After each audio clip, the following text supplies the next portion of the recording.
show starts in 10, 9, 8, 7, 6, 5, 4, 3, 2, 1, go.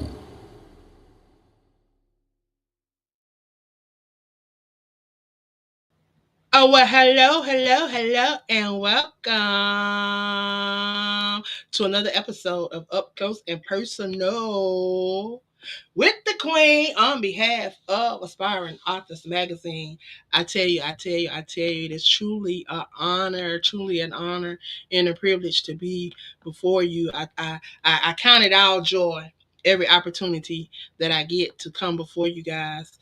Today, we were to have a guest, but y'all know I always keep a rim in the bush. I always keep something at hand. So we have standing by one of the group leaders from the 100 authors to watch for 2025. We're gonna bring her on. She don't have long because actually she is working, and she is on break, getting ready to go back to work. So y'all, I'm gonna bring her up and allow her to introduce herself. Shanette, Yes. Hello, everybody. how are you? How are you?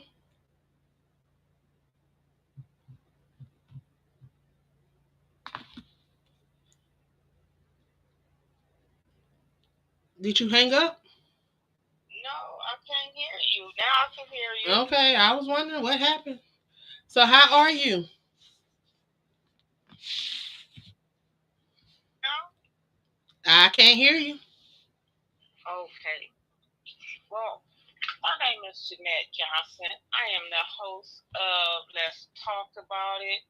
Our first podcast will be this Monday, February the 3rd at 8 p.m. Eastern Standard Time, p.m. Pacific Standard Time. You guys come and join me as we're returning back for our second season, and we're so excited. We're coming with new cases.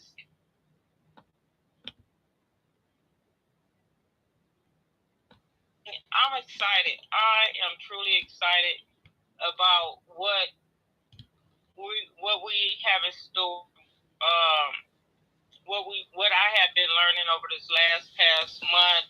Um, on Wednesday, on Saturday, February 1st, I am part of a podcast that Angela is having. I believe it's at 11 o'clock Eastern It is Standard Time. actually it's going to be a conference from 11 a.m. to 2 p.m. on Saturday, February the 1st, on the Crew Podcast. We're going to be streaming live on the Crew Podcast platform. And we're going to be talking about different things. Everyone has been given a subject to talk about around matters of the heart, beginning with whatever letter they have. Shanette has H. I think Shaneria has E. Alma has A. Apostle has Oral. And I think Black Diamond has T. So they're going to have an opportunity to talk about those things that are passionate to them, that have helped them overcome different things, dealing with the heart and dealing with mental illness, and just self-care and those things that will help you go to the next level. So we hope you will tune in, and we're going to be talking about matters of the heart as we attend to the heart. Yes, yes, and I can't wait. I cannot wait to share with you guys the journey that I've been on this year, and it been a journey. And Angela, I would like to thank you for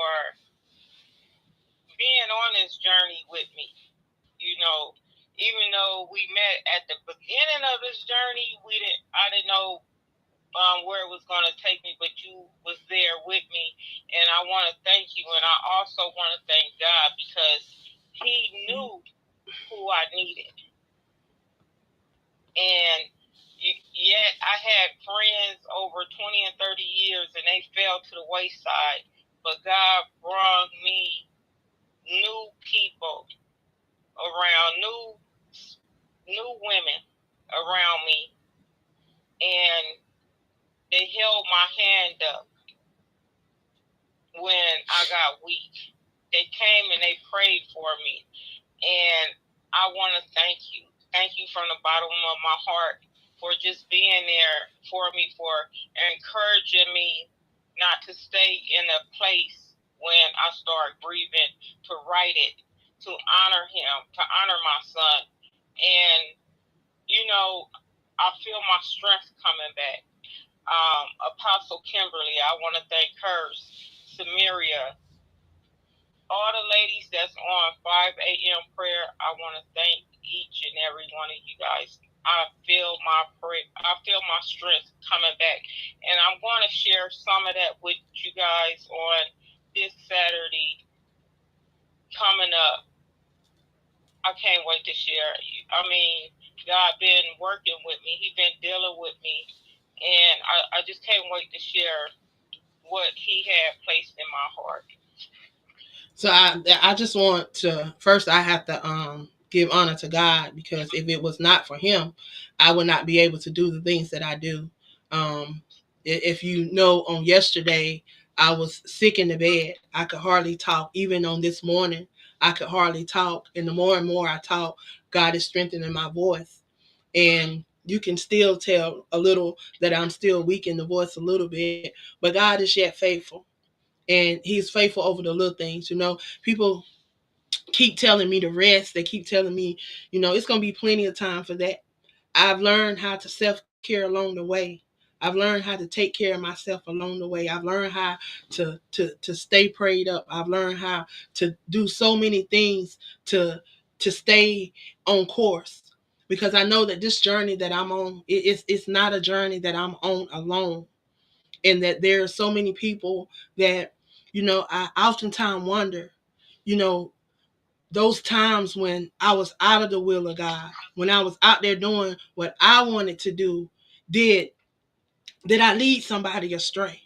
Did I lead somebody down the wrong path? Was somebody watching me? Was somebody, was I being accountable for those people then? I often beat myself up about that, because there was a lot of times when I went against the will of God, and I was out of the will of God, and sometimes I wonder, am I in place? And he's given me an outlet to be able to share. I may not be where I need to be, but I oftentimes share from a place where people can understand, and people can understand that there's no perfect to this, because we're not perfect people. We're going to make mistakes. Right. We're going to make mistakes. And I'm grateful for these platforms, because we get the opportunity to share. They've tried to quieten our voice. They tried to write our narrative. They tried to do so many things. But as authors and creatives, we get the opportunity to share. And we get to share through books. We get to share through podcasts, magazines. We get an outlet.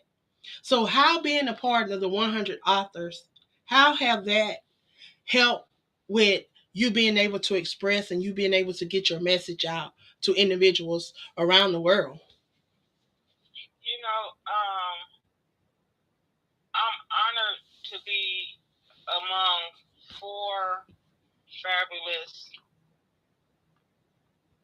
people. I'm very honored, and I just, I just sit back and I just listen to them. I take notes. Um, Mr. Wendell Bill,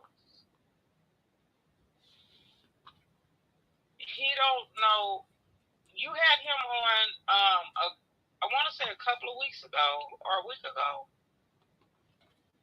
He was so inspiring to me, listening to him. And he said something that resonated in my soul, and it stuck with me, and it popped me up out of my depression. It made me wake up. It made me think. And so I began to start writing again. I had stopped writing, but now I'm back writing just because of something he said. These authors that I listen to, that's in the 100 authors, they are very inspiring. And they don't know all the knowledge. I mean, they be dropping a lot of knowledge, a lot of wisdom. And they don't know who need it. Sometimes I be needing it. And I'll be writing it down. And I'll be like, wow, God is using them to speak to me. So, I'm enjoying being part of this movement because it's giving me more reason to write, more reason to use my voice, to put my voice on paper, to be able to leave a legacy for my grandchildren. For when I'm not here, they can see my words. They can go back and they can look what I had left, how I was feeling, right. Just to speak to them. And these are the opportunities that we try to provide for individuals. People don't understand how important it is to be able to create and leave a legacy. Even what may seem small to them may be something great to someone else. It may be something that will be able to be carried on and left behind, that somebody will be able to read about, especially with what's going on in America today. You're talking about removing the Tuskegee, Airmen. You're talking about removing the four ladies that did so much. You talk about removing the civil rights. You talk about removing all these things. What would our legacy be if we don't create a blueprint and we don't create something? What will it be? Because if they're gonna keep erasing every year, every this and every that, when will we be able to be recognized for the things that we have done? So that's why I tell everybody, don't let somebody else tell your story. Tell your story. Exactly. Leave your legacy. And then, Andrew, I just feel that it's important as, I look back at my grandmother and at her sisters, how we used to have family reunions and we used to come together and they used to tell the family story. Nowadays, we're not coming together like we did. Only times we may come together is at a funeral, and that's sad. We need to come back, start pulling our kids back close to us, and letting them know their heritage, letting them know that they come from greatness. But see, a lot of us we can't tell that because we don't believe that ourselves.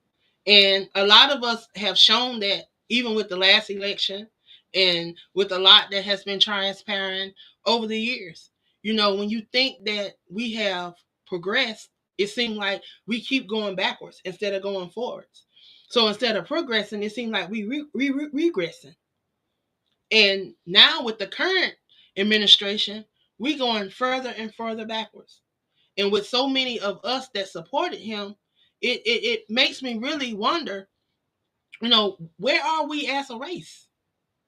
Really, where are we as a race? Because you don't see the support, you don't see the camaraderie, you see more competition, you see more contests, you see more. That's all you see.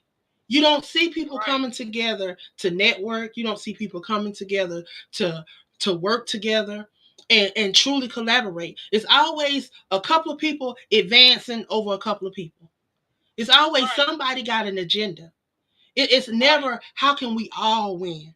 And I'm weeding those individuals out of my circle. I don't need those that only look at them at their things, because they're not lining up to the word. Because if we Exactly. say we are believers, and we say we are doers of the word say, don't just think about your own things, but think about others. That's why people ask me, Yeah. Angela, how do you do what you do? It's not by my will. It's not by my choice. It's not by my power. It's not by my strength. It's by the one that created me, the one that called me, the one that equipped me. It's all by him. I just show up and Right. allow him to do what he do. And he always do it well. Even when I don't want to show up, he always held me on point. So I'm grateful for the opportunities, and I try to show up and I try to lead by example. I don't just tell people to do things. I want them to do what I do. So that's why you see me continually depressed. That's why you see me all over the place. And until my eyes close, you're gonna see me doing that. Because it's work to Exactly. be done. It's work to be And you done because we got generations to come after us. exactly. And you know one thing that bothered me on yesterday, I seen this young lady on Facebook, and when they was talking about freezing the federal funding, and she was a black woman, and boy, was she was just like, now she wasn't supposed to, she said she's not a, well, I guess she is a Trump supporter, but how she talked about another Well, black they woman, they how they she a lot of called them her say out they of, not Trump supporters, but they support what he's doing. But they not right, his supporters. They didn't vote for him, but they support everything that he's doing now. yeah, and I'm just And saying, they calling you us say lazy, and they calling us all kind of things. But if exactly, the statistics be known, 43% of all free lunches go to the Caucasians. So where the other 57% go? Not just to blacks. So you can say that we getting free lunch, but it's not. We not. Because a lot of the kids that I know, we got several schools in Anderson County that don't even serve free lunches in black neighborhoods. So we don't say it's going to the black kids. exactly, and that's what I think the problem is. A lot of them don't do the they don't do the work. They don't do the research. They just go off what people Assumption. say. Yeah, Assumption. And they believe anything instead of doing it for themselves. See, you gotta do the work. when you assume, you become an ass. Yeah, And everybody got one of them. exactly. So we have to be mindful of that. We have to be mindful of that. But I thank you for stopping by and sharing. I'm gonna go on and get off. I have another interview at 5 o'clock. I think coming up at 5. No, he's coming up at 6. I have one at 6, 7, and Okay. 8. So I'm gonna go on and get off and rest the voice so I can be ready for them. They will be on. So thank you for stopping by. I want you to share with those that are tuned in. How can they follow you? How can they support you? Okay. Like I said, my name is Jeanette Johnson. I'm the host of Let's Talk About It.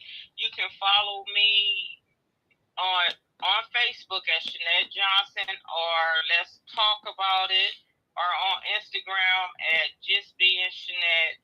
I'm also on TikTok at what is that one? The Free Us campaign. That's it. But catch me. Don't forget to catch me and Cornell this Monday night when we come back. We coming back with some two. I forgot their name, but they're two uh inmates out of Texas who will be joining us for our first interview of season 3 on the Crew Podcast. Amen. Amen. Well, I definitely want to thank you for stopping by and always being willing to come on and share with me. I truly, truly appreciate it. And I thank you for being one of the group leaders of the 100 authors to watch. I'm excited about her new book that's going to be dropping this year. So stay connected, and see what she's up to, and what we can expect from her throughout um, 2025. I tell you, I am truly excited. I'm excited. I'm excited. So, with that being said, we will see you guys. We will see you guys next time. Again, thank you, Shanette, for stopping by and sharing.